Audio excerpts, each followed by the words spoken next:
جھوٹ بولنا یہ تو روزے کے علاوہ بھی جائز نہیں تھا. حرام کمانا، حرام کھانا یہ روزے کے علاوہ بھی جائز نہیں تھا. کسی کی غیبت کرنا، چغلی کرنا، سب و شتم کرنا، گالی گلوچ کرنا یہ تو روزے کے علاوہ بھی جائز نہیں تھا.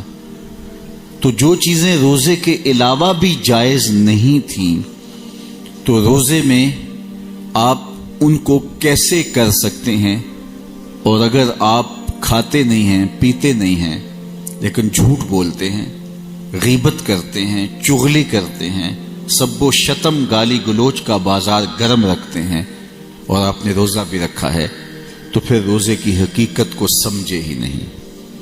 روزہ تو ان امور سے بھی رک جانے کا نام ہے جو امور جائز تھے، مشروع تھے، اور جو چیزیں پہلے ہی ناجائز ہیں ان سے تو پھر بدرجہ اولا رکنا ہوگا.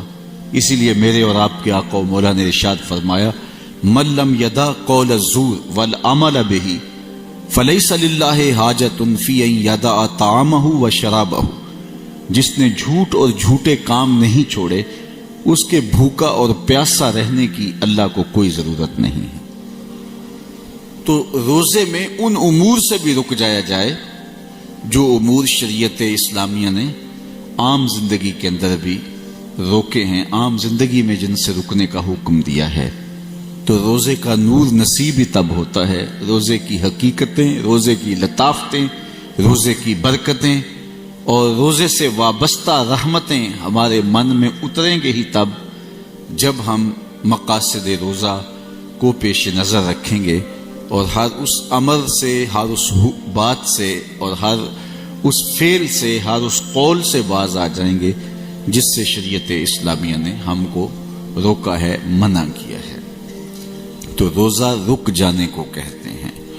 میسر ہونے کے باوجود ہم اپنا ہاتھ آگے نہیں بڑھاتے کہ ہمارے رب نے ہمیں اس سے اب روک دیا ہے. جس طرح احرام آپ پہنتے ہیں، حج پہ جاتے ہیں، عمرے پہ جاتے ہیں، تو کچھ احرام کی پابندیاں ہیں اور آپ باوجود استطاعت رکھنے کے آپ گریز کرتے ہیں، خوشبو لگانے سے بھی بچتے ہیں. کیوں جناب؟ میں نے احرام پہنا ہوا ہے. جو چیزیں مشروع تھیں ان سے آپ رک گئے، یہ احرام کی پابندیاں ہیں. اسی طرح آپ اعتکاف بیٹھتے ہیں، جنازہ ہو گیا آپ نہیں جا رہے، کوئی بیمار ہو گیا حال پوچھنے نہیں جا رہے، یہ تو نیکی کے کام تھے، لیکن آپ کہتے ہیں جناب میں اعتکاف سے ہوں. تو اعتکاف کیا تو جائز اور مشروع کاموں سے بھی رک گئے. اللہ ہماری پرکھ کرنا چاہتا ہے، ہماری آزمائش کرنا چاہتا ہے. احرام کی پابندیاں ہیں، جائز اور مشروع کاموں سے بھی احرام کی پابندیوں کی وجہ سے رک گئے. اسی طرح روزہ ہے تو روزہ ہمیں سکھاتا ہے جب ان چیزوں سے بھی ہم رک جائیں گے روزے کے دوران جو اللہ نے عام زندگی میں جائز رکھی ہیں، تو پھر ہمارے لیے مشکل نہیں ہوگا ان کاموں سے رکنا جو اللہ نے ناجائز رکھی ہیں. تو روزے کے بعد، رمضان المبارک کے گزارنے کے بعد پھر انسان کی زندگی کے اندر ایک تبدیلی پیدا ہوگی. آپ نے روزہ رکھا ہے، کوئی شہر حبیب کی کھجوریں آپ کو پیش کرتا ہے، تو اس سے متبرک غذا اور کیا ہو سکتی ہے؟ تو آپ کہتے ہیں کہ جناب میرا روزہ ہے.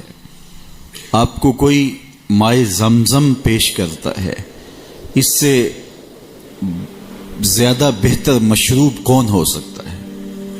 اس جیسا مشروب کائنات میں موجود نہیں ہے، لیکن آپ معذرت کر لیتے ہیں کہ جناب میں نے روزہ رکھا ہے. تو مائے زمزم جیسا مشروب اور مدینہ النبی صلی اللہ علیہ وآلہ وسلم کی کھجوریں بھی آپ نہیں لیں گے کہ میں نے روزہ رکھا ہوا ہے. تو روزے میں وہ چیزیں جو جائز تھیں، مشروع تھیں، مبارک تھیں، متبرک تھیں، اس سے بھی رک گئے. اور جو چیزیں پہلے ہی ناجائز ہیں تو پھر روزے سے جب آپ ہوں گے تو ان سے کیوں نہیں رکیں گے؟